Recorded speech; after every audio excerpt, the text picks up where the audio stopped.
today it is really a great honor for me to speak at such an important and significant event, both for Kazan University, for your universities, and for Russian-Indonesian relations.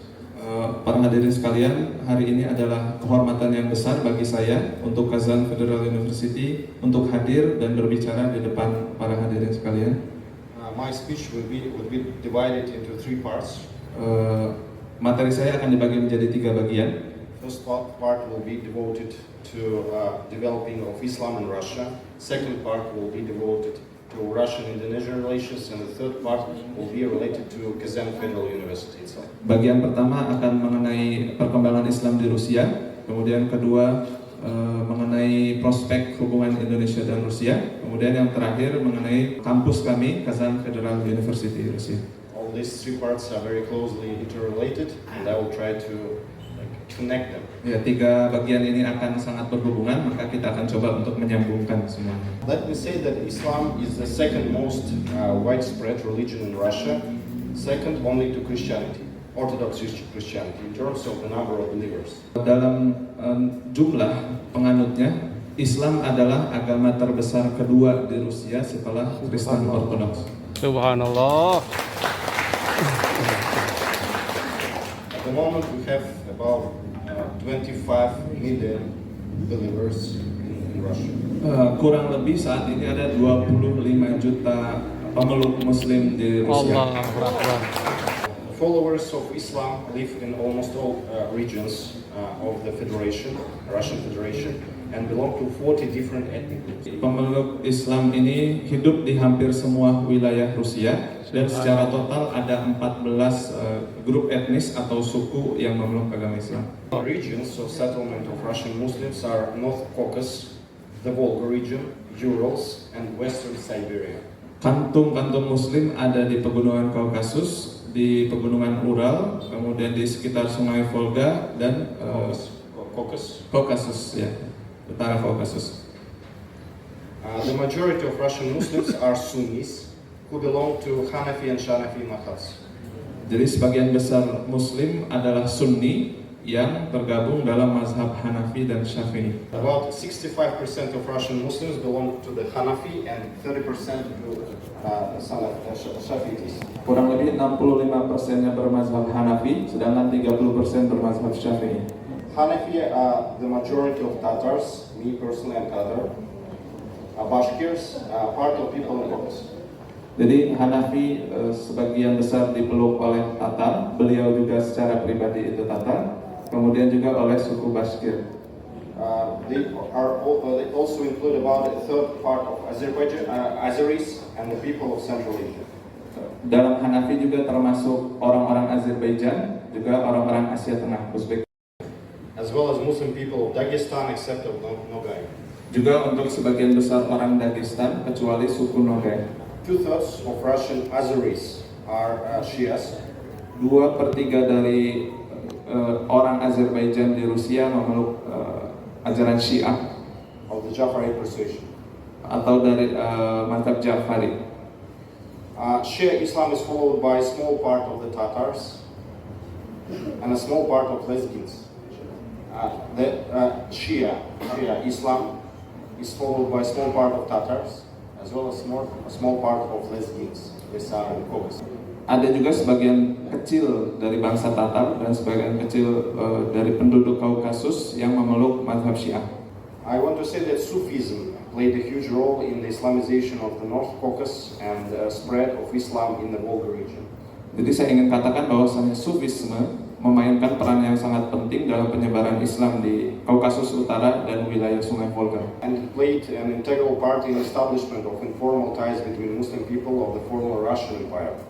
Dan memerankan peran yang sangat penting dalam menyatukan umat-umat Islam dari negara-negara bekas pecahan Soviet Union. In general, spreading of Islam in Russia began with the capture by Muslim Arabs in 651 of Derbent in Dagestan. Islam pertama kali datang secara umum itu dimulai dengan penaklukan wilayah Derbent oleh pejuang Arab pada tahun 651 Masehi. The spread of Muslim Islam religion in Russia began at the middle of 7th century. Jadi penyebaran Islam di Rusia sudah dimulai sejak abad ke-7 Masehi. And the first mosque in the borders of modern Russia was built in the middle of 8th century. Masjid pertama yang dibangun di perbatasan Rusia modern dengan Azerbaijan sekarang dibangun sekitar abad ke-8 Masehi. I'm personally from Kazan. This is a part of Russia which is called Republic of Tatarstan. Saya sendiri berasal dari Kazan, bagian dari Rusia yang disebut Republik Tatarstan. And this is supposed to be the most northern point in the world where Islam was adopted. Jadi bisa dikatakan Kazan, Tatarstan ini adalah wilayah paling utara di mana Islam dipeluk. It was adopted in 922. Di Kazan, Islam dipeluk pada tahun 922 Masehi. And last year we celebrated 1,100 years anniversary of adoption of Islam in the northern borders of the Republic of Tatarstan. Tahun lalu kita menyelenggarakan perayaan 1100 tahun dipeluknya Islam di wilayah Republik Tatarstan. Islam went a long way in the history of our country. The period of its existence in the Muslim state of Volga region and Caucasus was marked by flourishing of Islamic culture and its active spreading. Jadi Islam telah menjalani perjalanan yang sangat panjang di wilayah Kaukasus, kemudian di wilayah Volga juga telah mengalami perkembangan yang sangat pesat. And the new era of spreading and flourishing of Islam started after the collapse of Soviet Union. Awal mula era penyebaran lagi secara cepat Islam itu dimulai setelah runtuhnya Soviet Union, Uni Soviet. In the 90s of last century, the activities of religious denominations, including Islam, intensified in the territory of Russia. New mosques are built. A lot of new people are coming to mosques at the moment and telling that they are themselves Muslims. Pada abad ke-19 memang sempat ada pembatasan, jadi semakin sedikit Muslim yang pergi ke masjid karena kebijakan negara yang melarang saat itu, Uni Soviet. And new Muslim foundations are formed which are supporting building and constructing of new mosques. Kemudian setelahnya pembangunan masjid dimulai kembali. Now in Tatarstan we have more than 1,000 mosques in Tatarstan. Di Tatarstan secara umum kita punya lebih dari 1.000 masjid. We also have two Islam universities in the Republic of Tatarstan. Di Republik Tatarstan juga kita punya 2 universitas khusus untuk Islam.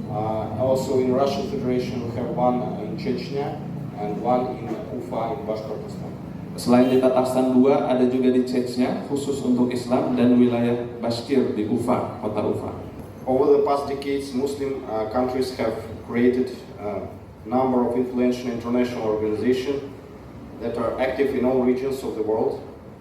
Jadi negara-negara lain juga berhubungan sangat baik dengan wilayah kami, dengan wilayah Rusia, Tatarstan. In Russia in 90s, more than 60 international public Islamic organizations were created and operated. Pada abad ke-19, lebih dari 60 organisasi keislaman didirikan di Rusia. Today, there are more than 40 independent spiritual administrations of Muslims in the country, 40 ummas. Sekarang lebih dari 40 organisasi institusi keagamaan yang secara bebas, secara merdeka didirikan di Rusia untuk ummah. And the biggest one, a Muslim organization in Russia.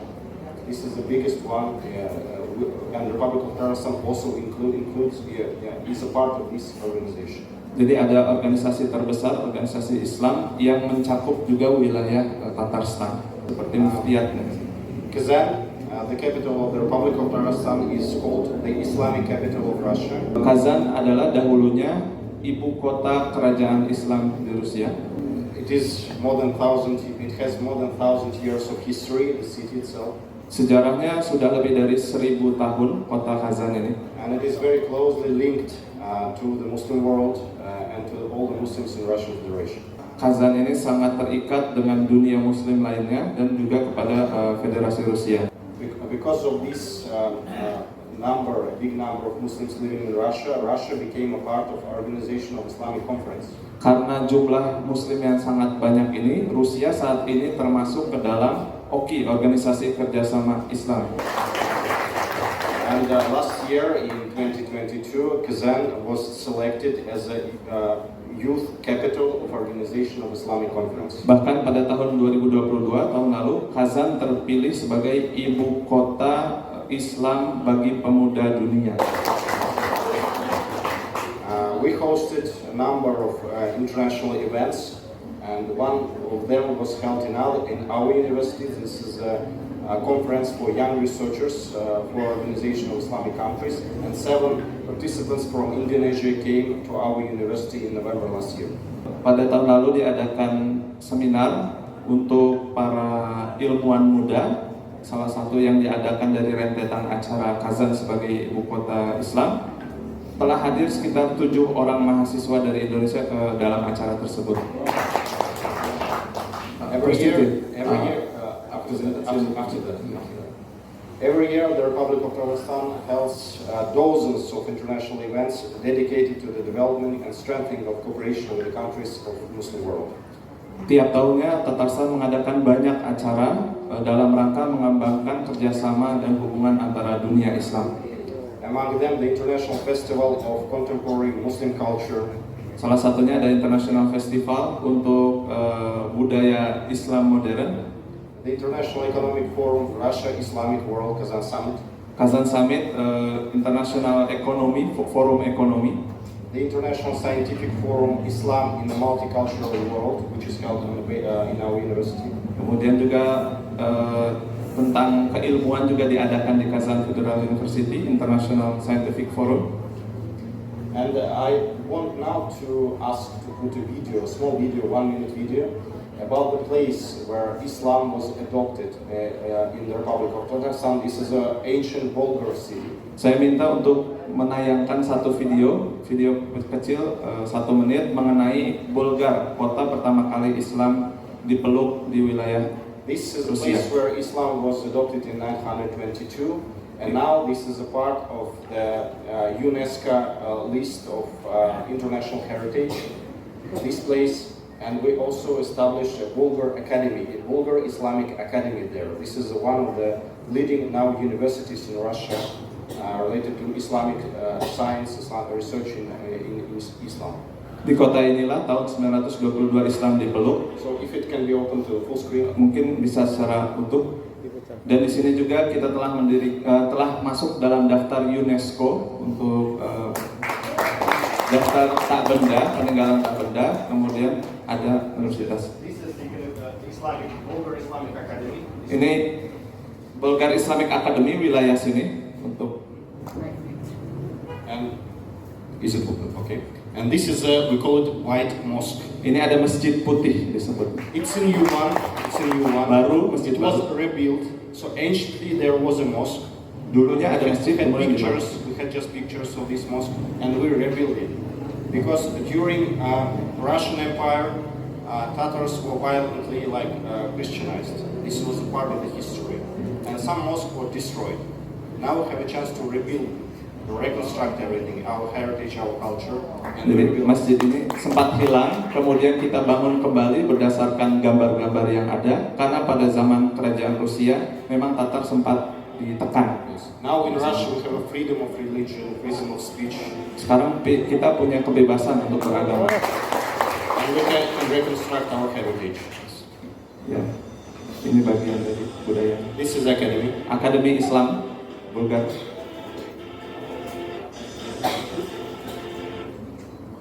Mungkin di perlengkapan The connection, I guess.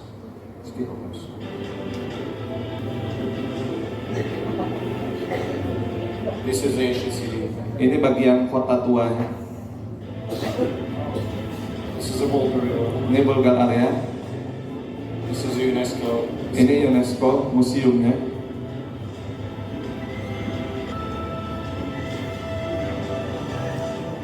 This is a hotel we have nearby. Who want to come? Iya, untuk tempat tinggal. So we invite you to come to this place as well. Kami undang Anda untuk datang ke tempat ini.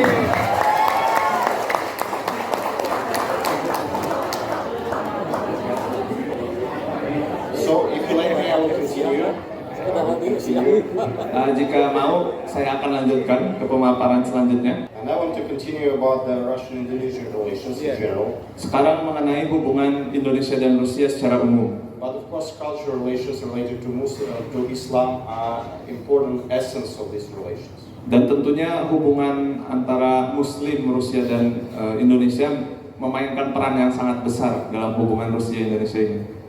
Telling about Russian-Indonesian relations, I want to say that at the moment, bilateral relations between Russia and Indonesia represent one of the most promising vectors of the development of Russian foreign policy. Saya bisa katakan bahwasanya hubungan Indonesia dengan Rusia adalah salah satu prioritas yang paling menjanjikan antara hubungan Rusia dengan negara lain di politik luar negerinya. Both countries conduct meetings and mutual visits of the presidents regularly. Kedua negara sering mengadakan kunjungan, kemudian perkumpulan antara para pemimpin kedua negara. And in recent years, interaction between Russia and Indonesia in the field of education has increased significantly. Dan interaksi dalam bidang pendidikan sangat meningkat dengan sangat tajam antara Rusia dan Indonesia. Just recently, the ambassador of Indonesia in Moscow visited the Minister of Higher Education of Russia. Baru saja Duta Besar Indonesia di Moskow, Rusia mengunjungi Kementerian Pendidikan Tinggi Rusia. The visit was held in January, just recently. Diadakan sekitar bulan Januari lalu, baru saja. And there is a decision to sign the agreement between two ministries of higher education of Indonesia and Russia. Dan telah disepakati adanya kerjasama MOU antara Kementerian Pendidikan Indonesia dan Kementerian Pendidikan Rusia. Now there are just 600 students from Indonesia studying in Russia. Kurang lebih ada sekitar 600 mahasiswa Indonesia belajar di Rusia. This is a very small number. Tapi jumlah ini sangat kecil. And out of them, 20% are studying in Kazan Federal University. Dan dari 600 ini 20%-nya belajar di Kazan Federal University. And Shauki is also graduate of our university. Saya juga salah satu alumni-nya dari Kazan Federal.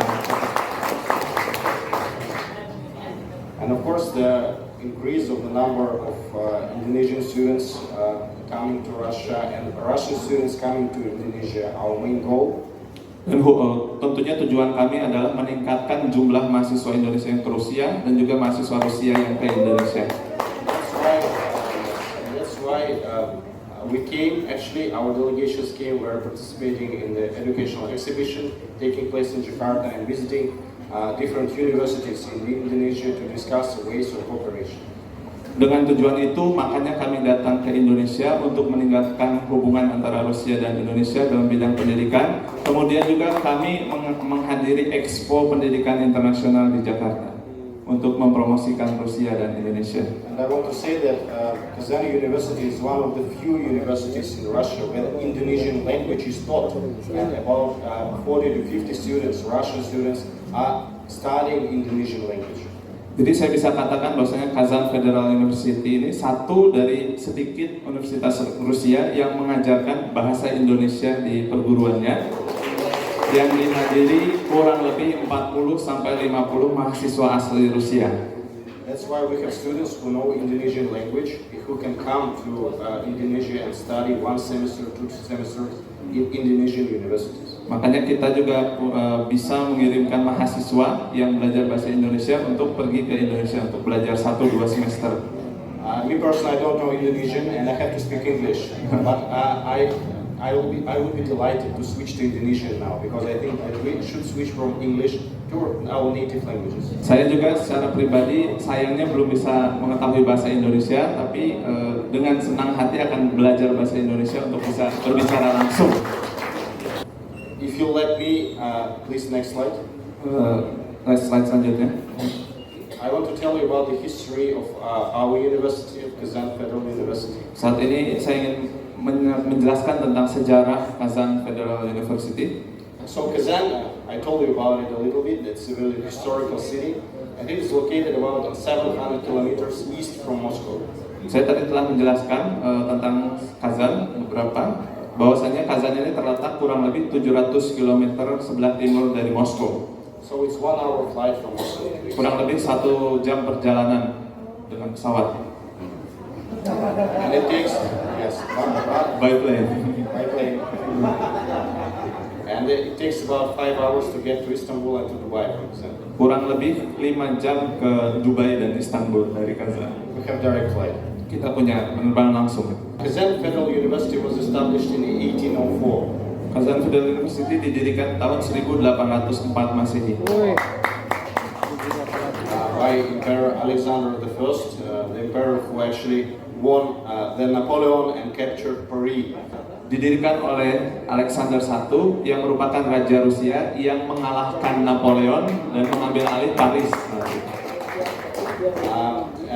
It was established by German and French scientists at that time because German science was one of the best in the world. Saat itu didirikan oleh para ilmuwan dari Jerman dan Prancis karena pada saat itu ilmuwan Jerman dan Prancis memimpin dunia di bidang And it was the pendidikan. second eldest university before our university. Just Moscow University was established 50 years before our university. Kazan Federal University adalah universitas tertua kedua di Rusia dan hanya Moscow State University yang lebih tua, didirikan kurang lebih 50 tahun sebelumnya. So we are celebrating more than 220 history of our university, years of history of our university. Jadi kami merayakan kurang lebih 220 tahun sejarah berdirinya universitas kami. Our university during Soviet times was renamed to Kazan State University. Pada zaman Soviet dirubah namanya menjadi Kazan State University. And actually there are some famous students of our university like Vladimir Ulyanov Lenin and Leo Tolstoy. They were students of our university. Ada beberapa juga mantan mahasiswa kami yang terkenal, salah satunya Vladimir Ulyanov Lenin, kemudian juga Lev Tolstoy, penulis. The next slide, please. Slide. So I would like to tell you about the more contemporary history, modern history of our university. So we took the name of Kazan Federal University at 2010. Jadi saat ini saya ingin menjelaskan mengenai sejarah modernnya. Nama Kazan Federal University itu diambil sejak tahun 2010. In Russia there are 10 federal universities. Di Rusia ada 10 universitas federal. This is the biggest, the highest status for university in Russia. Jadi nama federal ini universitas tertinggi di Rusia. Ada 10 universitas. Federal. Federal, nama federal. Jadi kalau di Rusia cari nama federal berarti itu kampus terpenting. Kazan University is one of them, and it was created by the integration of different universities and institutes on the basis of Kazan State University. Jadi Kazan Federal University ini didirikan dengan menggabung beberapa institut ke dalam Kazan State University, kemudian jadilah Kazan Federal University. Next slide, please. Selanjutnya, our university includes not only different institutes, but also we're developing medical education. We're a classical university, comprehensive, so we have medical education. And inside our university we have hospital. Universitas kami tidak hanya menjelaskan tentang institusi biasa, institut biasa, tapi kami juga mengajarkan tentang kedokteran. Bahkan kita juga memiliki rumah sakit sendiri. We have a hospital for 1,000 beds. Inpatient clinic. Rumah sakit kurang lebih 1.000 ranjang untuk pasien. And our patient clinic for 40,000 citizens of Kazan. Dan kliniknya untuk kurang lebih 40.000 penduduk Kazan. Also we have general education schools, 3 schools we have at the moment inside our university. Kita juga punya General Education School, ada 3 saat ini jumlahnya. These schools are for talented children, so we select talented children and we teach them in this upbring them in these schools. We call them lyceum. 3 sekolah ini hanya untuk orang-orang atau anak-anak yang terpilih, kemudian dididik oleh Kazan Federal University secara khusus. Next slide, please. Selanjutnya, so this is our organizational structure of our university. dan ini struktur pendidikan di Kazan Federal University. I will leave this presentation, so Ya, akan dikasih presentasinya, jadi in the back part santai. our auditor could have a look. We have a part which is related to natural sciences. I told you about the medical institute we have. Also, we have the Institute of Environmental Sciences. Jadi kita punya khusus bagian natural science sampai ada kedokteran juga environmental untuk environmental ini ya lingkungan juga punya ekologi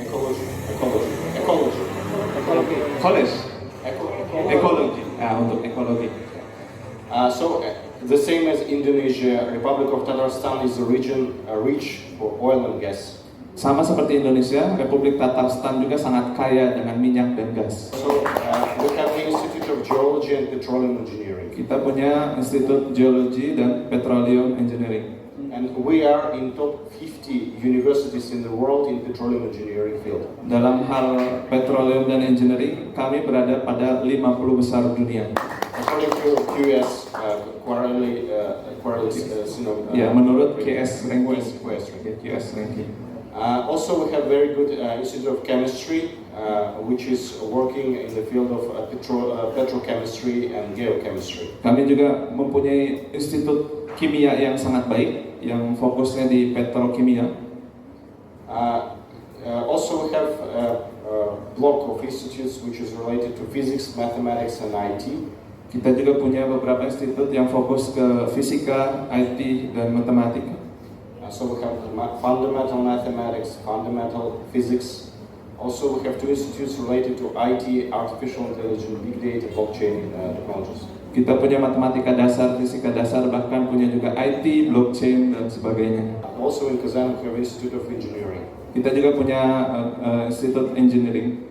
As our university is a classical one, we have a huge part of our university related to humanities and social sciences. Karena kampus ini kampus yang tua, maka kita juga punya bagian besar institut yang berhubungan dengan humaniora. First of them is the Institute of International Relations. Ya, sebagian besarnya di Institut Hubungan Internasional. And Shauki is the graduate of this institute. Dan Shauki adalah alumni dari institut ini. This is really one of the biggest institutes in our university. About 6,000 students we have in it. Hubungan internasional ini termasuk yang terbesar, kurang lebih ada sekitar 6.000 mahasiswa di Institut Hubungan Internasional. This one is in charge of international relations per se, but also history, linguistics, archaeology, all these fields of science. Semua keilmuan yang berhubungan seperti sejarah, arkeologi, dan sebagainya diajarkan di Institut Hubungan Internasional ini. And also in this institute we teach Indonesian language as second or third language for those who study international relations program. Dan di institut ini juga diajarkan bahasa Indonesia sebagai bahasa kedua atau ketiga bagi mahasiswa hubungan internasional. So I hope Shauki will be one of our teachers of Indonesian language. Saya berharap semoga Shauki menjadi salah satu guru bahasa Indonesia di kampus kami. We ask him to continue his studies on PhD level. Karena kami sendiri yang meminta Shauki untuk melanjutkan studinya di kampus kami. Thank you. Terima kasih. So the second one is the Faculty of Law. So this is the faculty where Lenin and Tolstoy studied. Dan kedua ada fakulti hukum, fakultas hukum yang dimana Lenin dan Tolstoy dulunya belajar. One of the most historical one, ancient, let me put it this way. Salah satu yang paling tua, makanya yang lain institut, ini doang yang namanya fakulti. Very traditional one. Dan sangat tradisional. Just 1 or 2 Indonesian students are studying there. Hanya 1 sampai 2 orang mahasiswa yang belajar di fakultas hukum, karena memang sulit. You know, Tolstoy and Lenin, they were dismissed from university. Bahkan Lenin dan Tolstoy saja dikeluarkan dari universitas. So it was very hard to study in our university, so they didn't have a chance to graduate. Jadi makanya Tolstoy dan Lenin saja kesulitan untuk belajar di universitas kami. But now we put under big scrutiny everybody who want to dismiss fire from our university because you never know, maybe one of them will be a revolutionary. Tapi karena itu kami juga uniknya tetap yang dikeluarkan tetap kami pantau karena siapa tahu jadi orang besar nanti. So the second institute, yes, because maybe if we didn't dismiss Lenin, there will be no communist revolution in Russia. Ya, kalau misalkan kita tidak keluarkan Lenin dari kampus kami, mungkin tidak akan ada revolusi komunis di Rusia. Probably just a regular lawyer. Ya, dia cuma jadi advokat biasa kalau hanya jadi lulus dari kampus kami. So the third one is the Institute of Philology and Intercultural Communication. This institute is in charge of Russian language as a foreign language. Yang ketiga ada Institut Filologi yang bertanggung jawab untuk mengajarkan bahasa Rusia bagi penutur asing. And also this institute is in charge of Tatar language because Tatarstan is a bilingual region. We speak Tatar and Russian language. Dan ini juga institut yang bertanggung jawab untuk pengajaran bahasa Tatar. Karena Tatarstan sendiri adalah wilayah yang dua bahasa, bahasa Tatar dan bahasa Rusia. So my native language is Tatar. Jadi beliau bahasa aslinya itu, bahasa ibunya justru bahasa Tatar. And it's very close to the language of actually to Indonesian language. For example, when I greet someone, I say salam. Jadi sangat dekat dengan bahasa Indonesia. Bahkan ketika bertemu orang juga nyebutnya salam, assalamualaikum. That's how we say it in Tatar. Ya, dalam bahasa Tatar pun demikian menyapa orang. So the next institute, the Institute of Social and Philosophical Sciences and Mass Communications. Kemudian ada sosial dan mass Sociology, communication. political science, journalism. Ya. So we have our own TV channel as well. Jadi kita juga punya channel TV sendiri. I will tell you afterwards about it. Ya, nanti akan dijelaskan selanjutnya. About 20% of our students are future teachers, school teachers. Kurang lebih 20% dari mahasiswa kami adalah calon pengajar, calon guru di masa depan.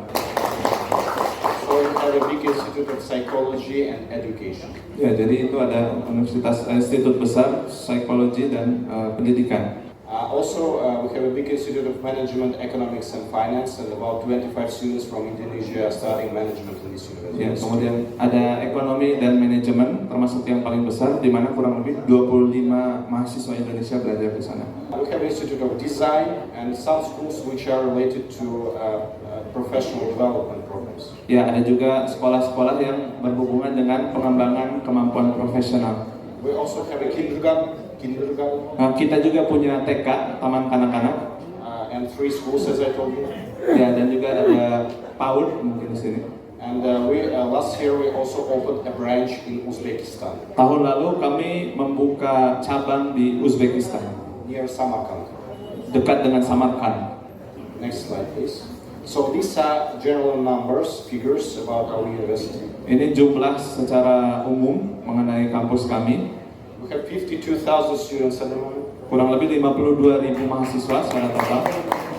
And 11,500 out of them are international students coming from more than 100 countries. Dan kurang lebih 11.500 lebih adalah mahasiswa internasional yang datang dari kurang lebih 101 negara. About 10,000 employees at the moment. Kurang lebih 10.000 staff. Next slide. These are our ranking numbers, places, if it's important for you, but it's important for us. 330 in the world, and we are present in 19 subject fields.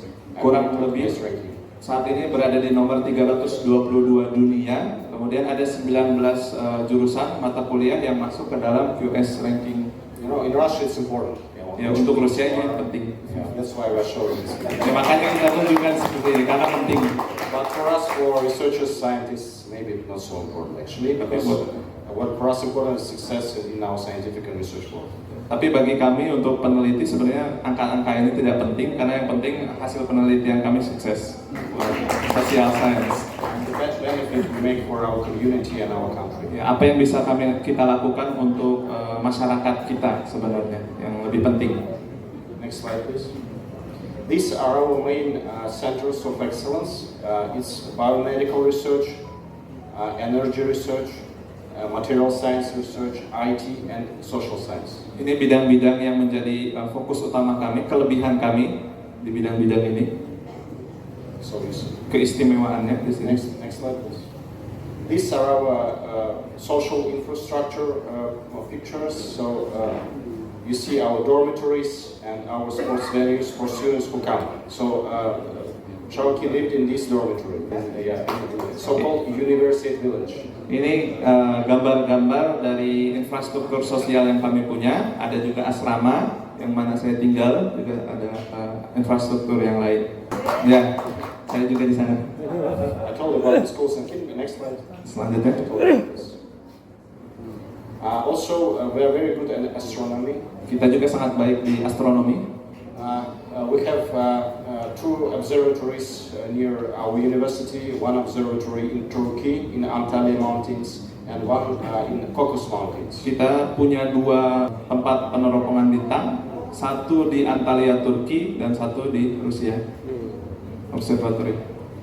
And we have also our own planetarium for kids, for professional orientation, for them to be scientists, researchers. We bring them to this place and show them what science research is about. Kami juga punya planetarium untuk anak-anak kecil sehingga bisa menyiapkan mereka untuk jadi peneliti, untuk jadi ilmuwan di masa depan. So next slide, please. Selanjutnya. So I told you about the TV channel we have. It is available on YouTube. Nah, ini yang saya sebutkan mengenai TV channel TV kita. Ada juga di YouTube, bisa dicari. It broadcast 24 hours per day, 7 days a week. Disiarkan 24 jam per hari selama 7 hari seminggu, jadi tanpa berhenti. Cable and satellite also available. Kabel dan satelit juga ada universitas ini. And we have more than TV channel. 1,700,000 audience. Kurang lebih ada 1.700.000 penonton untuk Made by students under the supervision of their professors. Seluruhnya dilaksanakan oleh para mahasiswa di bawah bimbingan pembimbingnya. So these are the numbers about Indonesia. Ini mengenai orang Indonesia And jumlahnya. relations with Indonesia. So you see the total number of students from Indonesia we have at the moment is 80. Kurang lebih saat ini yang kita punya ada sekitar 80 mahasiswa asal Indonesia. 51 out of them are on bachelor level, undergraduate level. 51-nya di S1, 18 on master level. 18 di S2, One specialist degree. It means it's a medical student. satu di spesialis di kedokteran.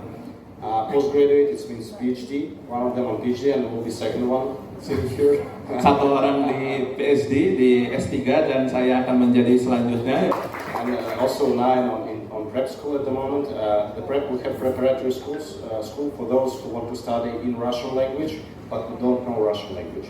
So they have this one foundational year to study Russian and then to continue their bachelor or master level PhD studies in Russian language. Dan ada 9 orang mahasiswa yang saat ini di kelas persiapan yang mana diperuntukkan untuk orang yang tidak bisa bahasa Rusia kemudian mempersiapkan diri untuk lanjut ke jenjang selanjutnya dalam bahasa Rusia. You see that numbers grew significantly, 4 times from 2016. Bisa dilihat jumlahnya bertambah dengan secara signifikan.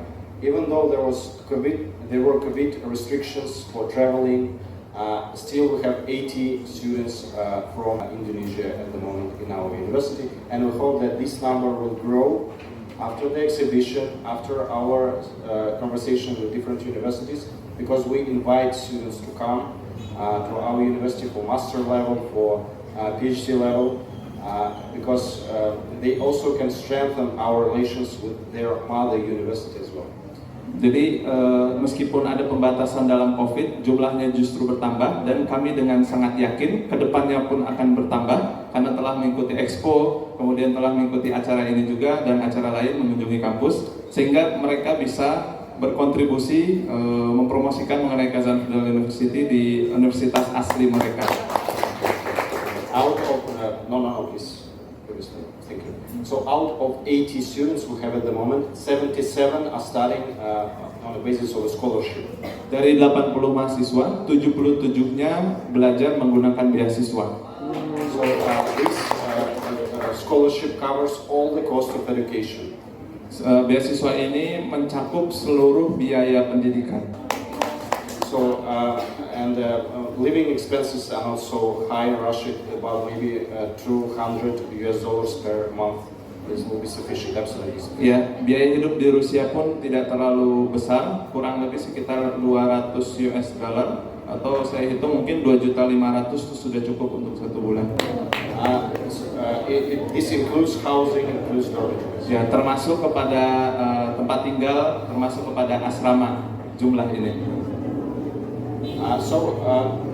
This scholarship is available online. You can just write study in Russia in Google, and there will be an application form, and everything will be explained how you can get this scholarship. About Yes. 260 grants are being distributed until the 20th of March. Beasiswa ini tersedia online, Study in Russia, Education in Russia. Kurang lebih kuotanya sekitar 260 orang per tahun. Next slide, please. Lanjutnya.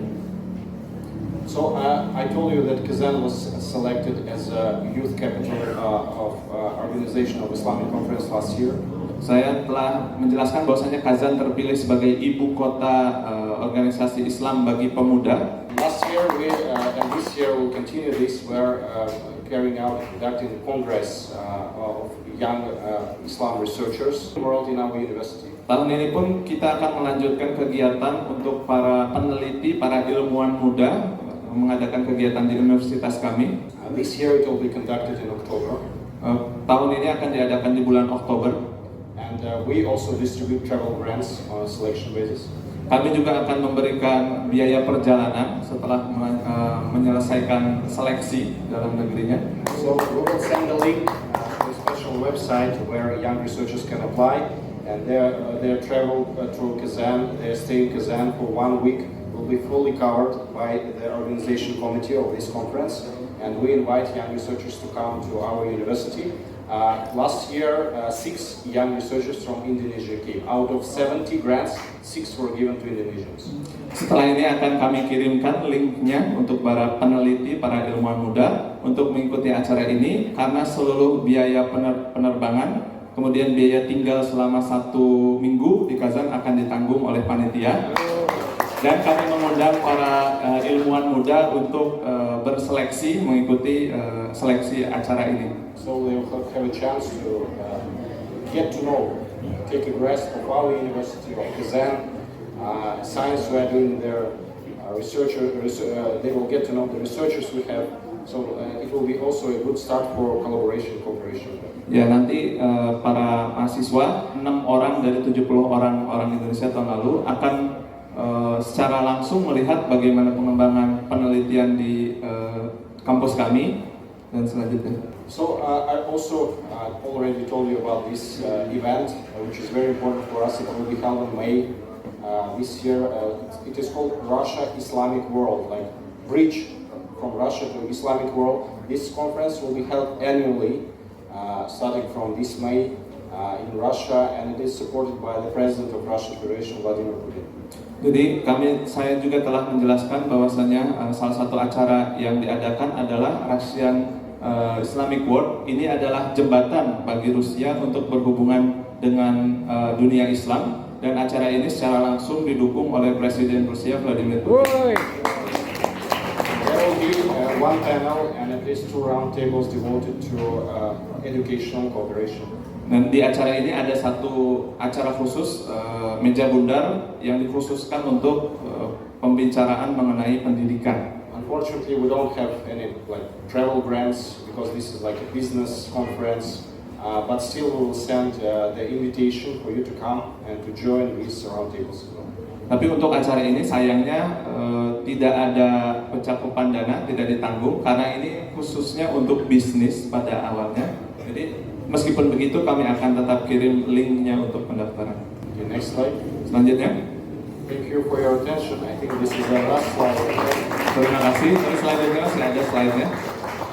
Again, I want to say thank you for very warm welcome for your applause after my statements, and this means that you support me. This is very important for me actually to come to this part of the world and hear the common voice, common culture, see the common culture, common words for me, and very familiar for me. And I really very appreciate your hospitality and time that you gave me on this floor. And I hope that our cooperation will start and continue, will strengthen. Thank you very much indeed. Thank you. Terima kasih saya ucapkan atas segala penyambutannya, secara segala reaksi yang hangatnya.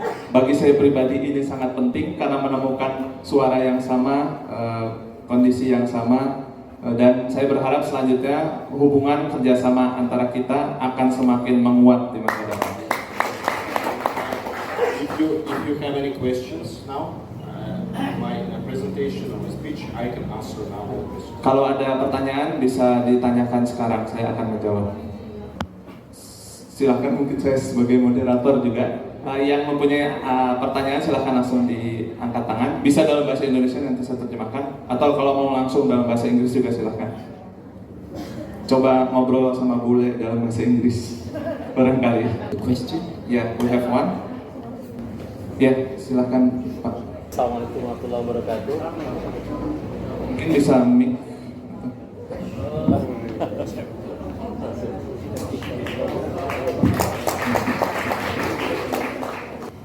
Ya, Terima silakan. kasih. Assalamualaikum warahmatullahi wabarakatuh. Saya secara khusus merasa terhormat bisa mendengar dan memperhatikan apa yang disampaikan oleh Bapak Alisef dari Kazan Federal University. Для меня лично это большая честь услышать вашу презентацию. Saya ingin bertanya tentang sesuatu, yaitu terkait dengan pandangan pikiran Putin terhadap Indonesia. У меня такой вопрос. Как у господина Путина мнение об Индонезии? I cannot speak on behalf of Vladimir Putin.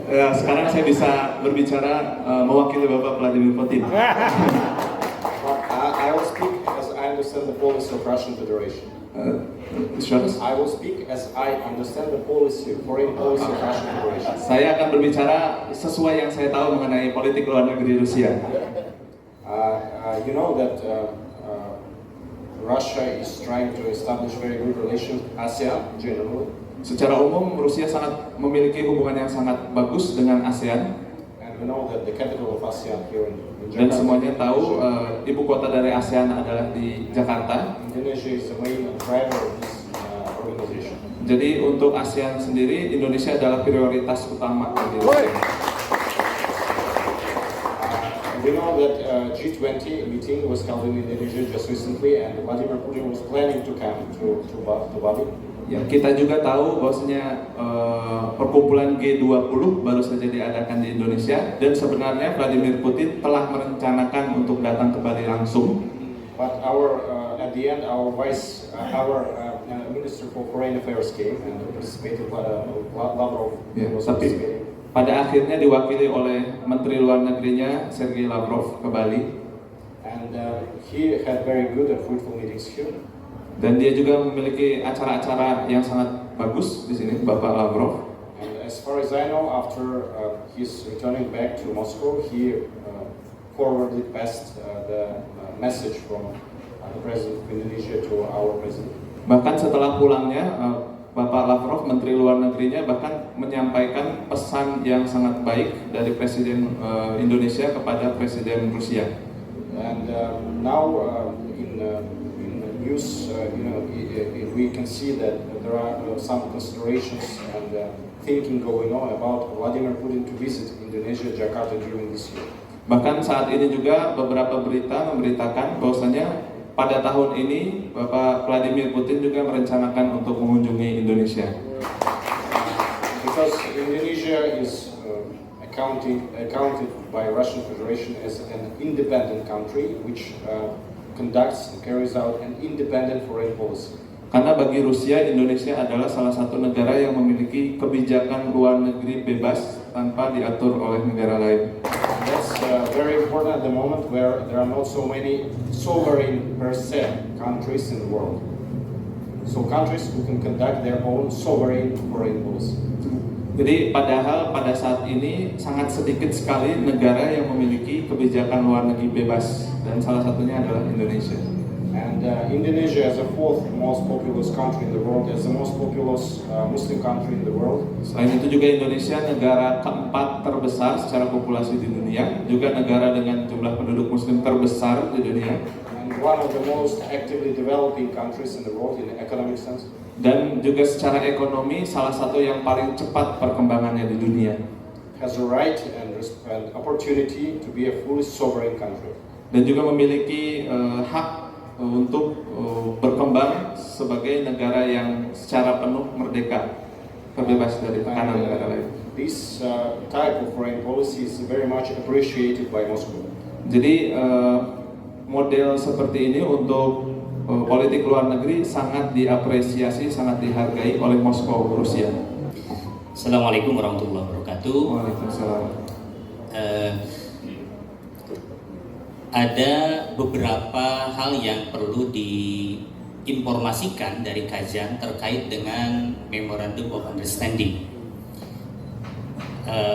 Bentuk-bentuknya seperti apa? Misalkan kalau terkait dengan akademik, apakah ada student exchange atau lecturer exchange atau ada pertukaran jurnal atau seperti apa, sehingga secara teknis nanti dari MOU ke MOA, Memorandum of Agreement, itu modelnya seperti apa?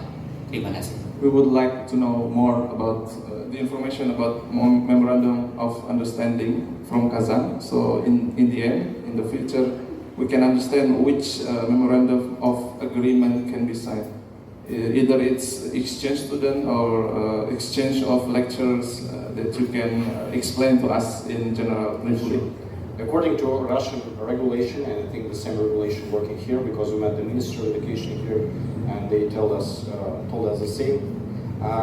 To start cooperation and dialogue between two universities, you should sign the Memorandum of Understanding. Jadi sama seperti di Rusia dan sama seperti di Indonesia, untuk memulai kerjasama perlu ditandatangani namanya Memorandum of Understanding. Before signing this memorandum, it should be approved by our Federal Ministry of Education. Sebelumnya untuk melaksanakan MOU ini harus disetujui juga oleh Kementerian Federal, Kementerian Negara secara umum Rusia. And when it is approved, it means that ministry is giving you like right and opportunity to start this cooperation and to strengthen. Dan kalau misalkan sudah diizinkan dari Kementerian Pusat, maka boleh untuk melanjutkan ke kerjasama selanjutnya. But if we're talking, under this umbrella of this memorandum of understanding, we can start to conduct joint conferences. We can start the academic staff mobility. Ya, jadi di bawah payung ini kerjasama kita bisa mengadakan seminar, conference bersama, kemudian juga untuk pergerakan atau pertukaran akademik bersama, bukan untuk ke student. If we are talking about student mobility, we should sign another agreement on academic exchange. Kalau untuk student, untuk mahasiswa ada lagi namanya Agreement of Academic Exchange. And according to this agreement, we can receive your students and send our students to your university for up to 2 semesters. Nah, kalau misalkan sudah ini, baru bisa mengirim sampai 2 semester dari sini ke sana dan dari sana ke sini. So generally, these two documents to be signed is enough to conduct all kinds of cooperation between universities. Jadi kalau udah 2 kerjasama ini ditandatangani, maka secara umum sudah sudah cukup untuk melaksanakan kegiatan apapun. So the agreement of academic exchange usually we sign it after 1 year after memorandum of understanding, where we have the process of cooperation going on and strengthening. Jadi biasanya kerjasama yang agreement ini ditandatangani kurang lebih 1 tahun setelah ditandatanganinya Memorandum of Understanding. Jadi MOU dulu. Because a lot of memorandums of understanding are signed, but no cooperation is going on afterwards. Karena biasanya memang MOU-nya banyak, tapi kerjasama selanjutnya tidak ada. So we should check if there is a real interest between two universities to each other. Ya, baru setelahnya kita periksa apakah ada niat untuk melanjutkan dari MOU ke MOA. You know, I'm administrator, and I can ask professor to work with professor in the university, but I can ask him to do this. I can insist him to cooperate. But I cannot insist every time. So if there is no real interest between two professors, there will be no cooperation. Jadi sebenarnya saya bisa saja memaksa, saya sebagai administrator memaksa profesor untuk bekerja sama dengan profesor lain. Tapi kalau misalkan di antara mereka sendiri tidak ada keinginan, maka sulit. So that's why it is important for professors, for academicians to meet each other and to find out what the real essence of their cooperation, what's the real interest between them. Makanya penting untuk mempertemukan antara profesor untuk menemukan keinginan mereka, kesamaan mereka di mana yang mereka inginkan untuk kerjasama. Me, administrator, I just can create opportunity for meeting. Jadi saya sebagai administrator hanya membuka kesempatan untuk kerjasama. That's why we are conducting these conferences. We're inviting young researchers to come for them to get to know our academicians as well. Makanya kami mengadakan acara yang tadi untuk mengundang para peneliti muda untuk datang dan melihat secara langsung. So I hope I answered to your question, but I think that first of all, under the umbrella of memorandum of understanding which we will sign today, we will have a chance to invite your researchers to our university. We will try to send our researchers to your university, to your conferences, which I'm sure are very interesting and for our researchers as well. And I think that will be a good start for our cooperation. And maybe we could also make a joint online seminars, lectures as well. Because in our Institute for International Relations, we have a special centers for Islamic studies. There are different ones. One of the biggest of them is the Center Al-Khadar, which is working closely with the Middle East. Harapannya bisa menjawab pertanyaan, tapi selanjutnya dimulai dengan Memorandum of Understanding antara kita yang akan ditandatangani setelah ini. Harapannya ke depannya juga semakin banyak kerjasama, kemudian juga bisa saling tukar-menukar pengajar. Bahkan kita juga mengundang untuk mengadakan acara webinar online bersama. Kita juga sebenarnya punya di Kazan Federal University pusat penelitian Islam dan Timur Tengah, namanya Al-Hadorah. Jadi nanti bisa dikerjasamakan lebih lanjut. Have a lot of staff knows Arabic language. Ya, para pekerja, para staf di sana juga mengetahui, paham tentang bahasa Arab, jadi nyambung. I think that these seminars could be conducted in Arabic language. Dan nanti seminarnya pun bisa diadakan dalam bahasa Arab secara penuh. Ada lagi pertanyaan? Bismillah, Assalamualaikum warahmatullahi wabarakatuh. Ya, perkenalkan saya Unik Rahmatika. Saya salah satu dosen sekaligus dari Lembaga Penelitian Institut Agama Islam Cirebon. Saya tertarik dengan seminar internasional ini dan pertanyaan. Terjemahkan dulu. Oh iya. Она сказала, я приехала из Червона, наверное, примерно 200 километров отсюда. И заинтересована в онлайн-семинар. Saya ingin bertanya terkait dengan bagaimana peran perempuan dalam kebijakan pemerintah di Rusia. Какая роль у женщин в политике Российской Федерации? Lalu bagaimana pengembangan hidup perempuan di lingkungan Sivitas Akademika Kazan Federal University Rusia? И как развитие способностей женщин у Казанского федерального университета? Satu terakhir. И еще один вопрос. Ya, karena saya di bagian lembaga penelitian kampus Institut Agama Islam Cirebon. И поскольку я в директорате исследования Universitas Institut Agama Islam Cirebon. Kami tertarik dengan kerjasama penelitian ini ke depannya. Мы очень заинтересованы в сотрудничестве с вами в будущем. Oleh karenanya, pertanyaan saya mengenai penelitian ini, isu strategis perempuan dalam pendidikan Islam terutama di sana, apa yang menjadi isu strategisnya di sana seperti itu, terutama dalam pendidikan Islam. Поэтому одна из тем, важнейших тем, которые я хочу спросить, это о роли женщин в образовании в России. Terima kasih. Спасибо большое. Thank you for your question. Very important one for Islamic countries. First of all, about the seminar, online seminar. I hope that we could conduct such kind of seminar on the basis of Chipasung here in this university, and they will invite all the campuses of other universities to this online meeting. Jadi kami berharap mengenai seminar ini kita bisa dari basisnya Cipasung kemudian bisa mengundang universitas-universitas lainnya. Secondly, about the role of women in politics in Russian Federation and in Tatarstan generally, Russian Federation is like not religious country. It's like civil public administration, and the role of women absolutely the same as a man. Mengenai peran wanita di Federasi Rusia, Rusia ini negara sekuler, negara yang tidak berdasarkan pada ideologi tertentu, dan secara umum perempuan itu disamakan setara dengan laki-laki.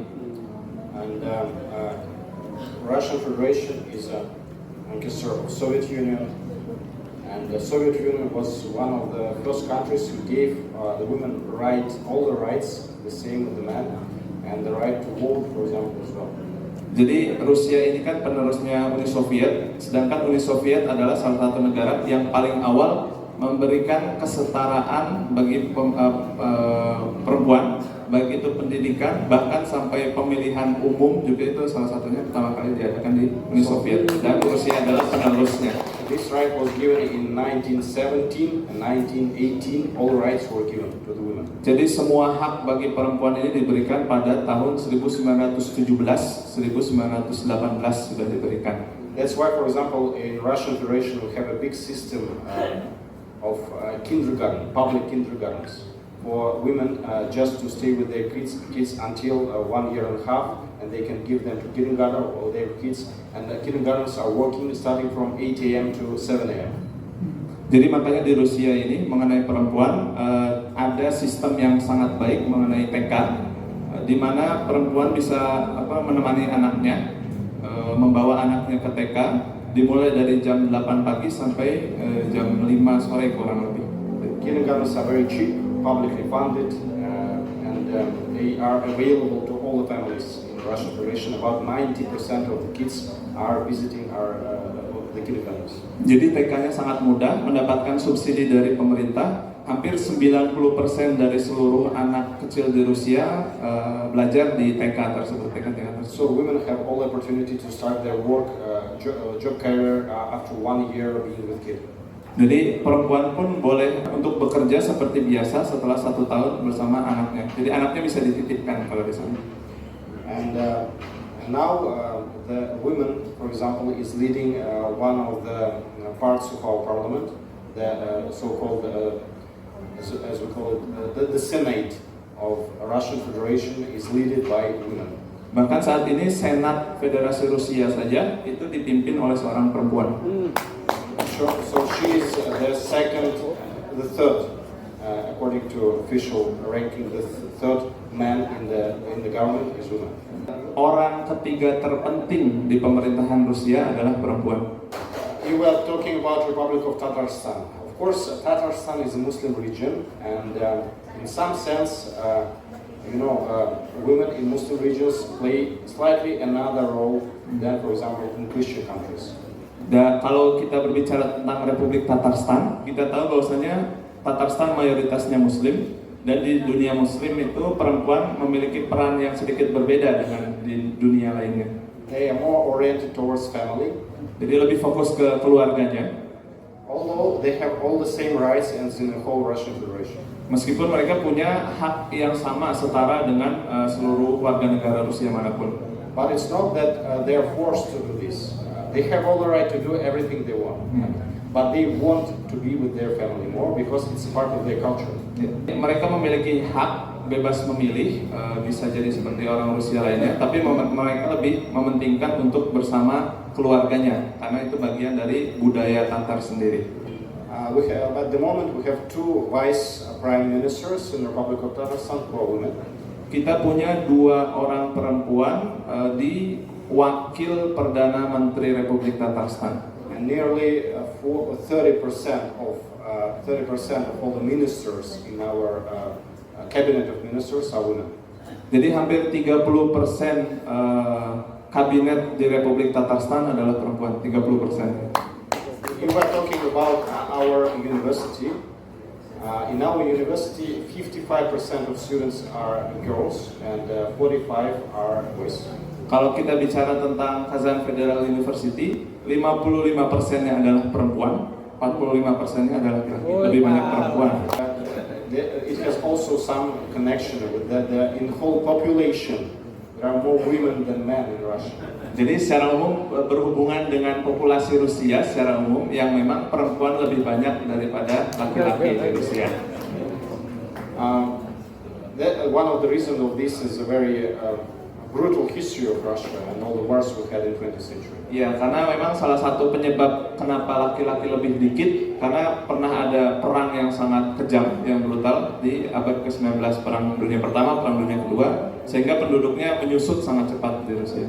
You know that during the boys let me put it this way, that there are more boys are coming to this world. I mean, the kids, more boys. But after 5 or 6 years, there are more girls. That's the problem. Also, the boys are dying frequenter than girls. Jadi masalahnya di Rusia, lahirnya memang lebih banyak laki-laki, tapi setelah 5-6 tahun, pada akhirnya lebih banyak perempuan yang hidup. Makanya itu salah satu masalah di Rusia. The medical and demographical problem. Iya, masalah demografis. But if we are talking about the academic stuff in our university, at the moment also there are more women than men. Secara umum di staf akademis bahkan di Kazan Federal University lebih banyak perempuan dibanding laki-laki. And if we are talking about, for example, school education, in school education about 70% of all the teachers are women and 30% are men. Bahkan kalau bicara mengenai sekolah dasar, sekolah menengah, 70%-nya perempuan, 30%-nya laki-laki. And we always say that education in Russia has a female face. Jadi bahkan kita sering bicara bahwasanya pendidikan di Rusia itu secara umum untuk perempuan, wajahnya itu perempuan, auranya perempuan. Maybe this is right and correct because women are more caring. Ya, mungkin betul karena memang perempuan itu lebih peduli dibanding laki-laki. But at the same time, we know that boys should have also male upbringing. They should have conversations. They should connect. They should be in a male company as well. Tapi ya kita juga tahu bahwasanya laki-laki pun harus muncul, harus berkomunikasi, bersosialisasi di pekerjaan. To grow real like boys, males. Ya, that's very important. Untuk tumbuh menjadi lelaki sejati. And that's the role of the family as well. Ya, Education. Semuanya juga tergantung pada keluarga juga, tidak hanya kepada pendidikan. Oke, another question. Pak Rudi dulu ya. Baik, terima kasih. Assalamualaikum warahmatullahi wabarakatuh. Waalaikumsalam. Perkenalkan, nama saya Rudiana. Sarjana. You can deliver in English. Apakah Sarjana Universitas Islam Kejuruan Cipasu. Sangat menginspirasi. Satu kata yang saya simpulkan pada kesempatan hari ini, tetapi ada banyak hal yang ingin saya tanyakan. Одним словом, это просто большая мотивация для нас от ваших слов. И еще один вопрос, который я хочу. Baik, karena waktu saya hanya ingin fokus pada kajian terkait dengan pendidikan. Я хочу сосредоточен на образовании. Baik, di sini ada school and education. Artinya apa? Kazan University sangat fokus di bidang pendidikan. Pertanyaan saya adalah bagaimana Kazan University, khususnya di Education and Faculty, itu merespon isu-isu kontemporer terkait dengan educational improvement. Как отвечают сотрудники и Казанский Федерал University на современные вопросы вокруг образования и вокруг образования человека? Современные вопросы, современные contemporary issues. Okay. Salah satu contemporary issues adalah yang terkait dengan learning improvement. Satu, terkait dengan bagaimana pembelajaran itu mengadopsi hasil penelitian dari neuroscience, sehingga lahirlah educational neuroscience. Nah di Kazan, apakah itu sudah menjadi satu kajian tersendiri atau saat ini sedang proses pematangan? Karena itu menjadi isu internasional. Один из важнейших вопросов сегодняшний мир – это образование и neuroscience. Как Казанский федеральный университет отвечает на это? Neuroscience. About brain? Yes. Brain development to improve education, to improve learning, and then mindful learning and digital pedagogy. Thank you, terima kasih. Assalamualaikum warahmatullahi wabarakatuh. You know, there are so many issues in education now that it's good that you specified just one issue you need to tell about. So there are some issues with online education, is it good or bad? Issues related to upbringing, related to nurturing good citizens. But this one, I think, is not so complex one actually. At least we know that modern researchers and neuroscientists, they made a huge progress recently in researching brain, understanding how brain works, and a lot of recommendations. Some of them are myths actually, but some of them are real good practice which can be used by our universities. You will translate? Mau diterjemahin atau enggak? Others will not understand. Yes, Okay. Others will not understand. Iya. That's what I'm carrying. Jadi sebenarnya masih banyak isu-isu di pendidikan, mulai dari online learning, kemudian sebagainya. Bersyukur untuk pertanyaannya dispesifikasi kepada satu pertanyaan mengenai neuroscience ya di pendidikan. So now we organized in our university a special lab, which called Neuro Lab. Kita juga punya spesial laboratorium yang disebut Neuro Lab. Neuro Lab. Neuro Lab. Yes, which uses a special equipment, which is should be taken on your head, which also checks all the neuro signals which are being made in your brain. Jadi di laboratorium ini ada alat khusus yang memang diletakkan di kepala untuk memeriksa signal-signal di otak kita. Jadi mereka sudah punya. This is a biological part of that. This is the biological part of the answer. Let me put it this way, because there are different parts of neuroscience. Ya, ada neuroscience beberapa wilayah, tapi ini jawaban untuk yang dari Part of it biologi. in biology. Ya, ini secara biologi. So our medical researchers, our psychologists, they use this equipment to check how different stimulus influences our brain, how our brain reacts to different motivation.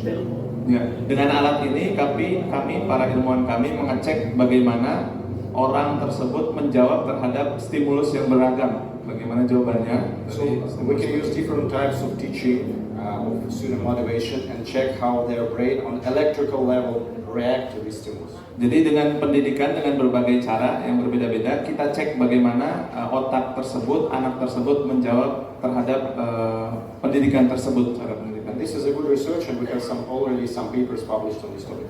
Ya, ini penelitian yang sangat baik. Sudah ada beberapa research, sudah ada beberapa yang dipublikasi mengenai penelitian ini. There's also a part of science called neuromarketing, for example. Ada juga sains itu ilmu pengetahuan yang disebut neuromarketing.